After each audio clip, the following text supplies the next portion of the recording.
Hey, Aaron, with the way it's set up here, with guys that have expiring contracts, the salary cap situation, do you still think it's possible to win a Super Bowl here, or was this kind of the last go at it? Yeah, I don't know, Rob. I mean, that's a fair question. Definitely one I've thought about, but there are a lot of decisions to be made, and key players. A lot of guys who played tonight. Brad Z coming back, Whitney coming back from a torn bicep. It's incredible. The contributions we got from Dennis Kelly were outstanding. Obviously, Davante is the best receiver in the league, and he's free agent, although they could obviously tag him. Alan Lazard, Robert Tunyon,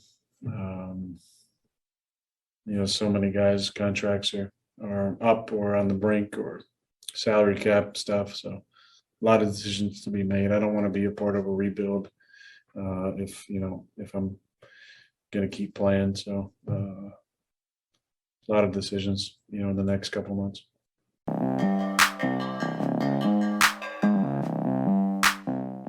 There have been Aaron Rodgers Broncos theories floating around for the past year or so, but we suddenly have some movement on it actually happening. According to Jordan Schultz, Rodgers and Davante Adams would love to team up with the Broncos. And Packers offensive coordinator Nathaniel Hackett is very likely to be the next Broncos head coach. Schultz says that Hackett has a good relationship with Rodgers and Adams, and the Broncos have the cap space to make the moves happen. If you don't know who Jordan Schultz is, he's the guy that broke the major scandal on the Phoenix Suns owner, which led to the NBA opening up a massive investigation. And yes, he has NBA and NFL sources. On top of that, Packers beat writers Matt Schneidman and Bill Huber also predicted that Rodgers would head to Denver this offseason. Now, of course, a move like this would rock the NFL, similar to the Broncos' previous franchise quarterback acquisitions, with the John Elway trade in 1983 and Peyton Manning signing in 2012. Two moves that accumulated 3 championships and a whole lot of winning seasons. Everyone knows by now that Drew Lock is not the answer, and Denver opted for Patrick Surtain over Justin Fields or Mac Jones in the 2021 draft, which led to another year with a hole in the most important position, as their division's quarterbacks just seem to get better and better. But almost everywhere else, the Broncos have built a good team. They have one of the best defenses in the entire league, a defense that forces 3 and outs at the second fastest rate in the NFL, which would be lethal if the ball was going back to Rodgers. So football-wise, the move makes sense for Rodgers. It's also worth mentioning that his fiance lives less than an hour from Denver, so that could be a factor as well. Now, Rodgers is under contract for the next 2 seasons, so the Packers would have to agree to any move. In the past, the team has made it clear that they wouldn't want to move on from him, but there could come a point if Rodgers is willing to force their hand. In that case, there would be plenty of bidders lining up for Rodgers' talent, despite the ongoing character or chemistry issues that seemingly come with him. ESPN said last year that those around the league believed it would take 2 first-round picks, a second-round pick, and additional picks or players to acquire Rodgers. That seems to be the going rate for a franchise quarterback, as it lines up with what the Texans wanted for Deshaun Watson,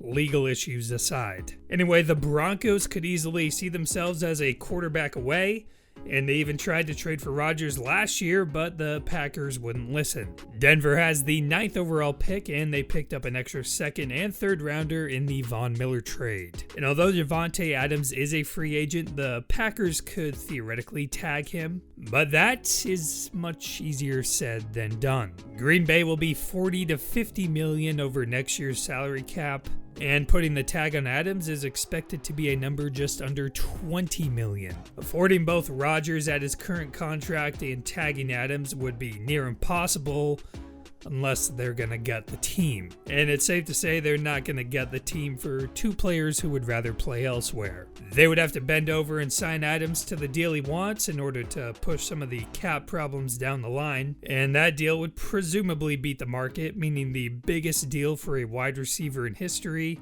probably by a decent amount. The other way to push the cap problem more down the road would be restructuring their star quarterback's contract. But with this Schultz report and everything else that's happened in the past year, we know Rodgers isn't going to do the Packers any favors because he's too busy planning his exit. And it makes sense with his career winding down that he wouldn't want to be in a rebuild, which the Packers seem destined for at this rate. So basically, Rodgers and Adams are in the power seat, which is rare for players in the NFL. But when the Packers tried to buy in this past year, it pushed the cap problems to 2022, and this is what we're left with. The Saints had been doing the same thing for a while, and now their cap situation is so tight that it more or less drove Sean Payton to a temporary retirement in order to avoid a rebuild with no quarterback. So if the Packers can get picks they desire and someone like Jerry Jeudy to be a cheap and younger Davante Adams replacement, as well as maybe Noah Fant, then a deal could be worked out.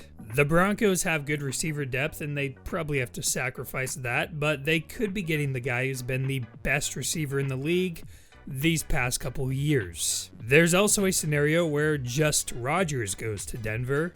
The Packers get his contract off the books and work out something different with Adams. Either way, the Broncos need guarantees from Rodgers that he'll play at least 2 or 3 years. That way they can extend the contract or add void years, whatever they need to do to get his cap hit down and go all in for the next few seasons as a legit contender in the league.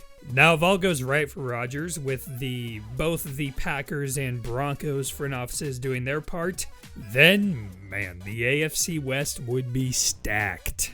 Rodgers, Mahomes, Herbert, and Carr all in the same division. They could potentially own all 3 wildcard spots and be the first division to ever have all 3 teams make the playoffs. But then again, maybe more likely, they would just beat up on each other and cause each other to not make the playoffs, like the Raiders did to the Chargers this year. Also, I know some Broncos fans would rather have Russell Wilson to deal with less of a headache than Rodgers, but really, Wilson isn't going anywhere, at least with what we know right now. So are the picks and the headaches worth the MVP level of play at the most important position in the sport? I'd say so. And when you look around at all the head coach and GM firings around the league coming from teams that lack a franchise quarterback, then you can see how George Payton and his new head coach, whether it be Hackett or not, would feel the pressure to secure themselves a great QB. And for the Packers, they could secure some fantastic assets for the future.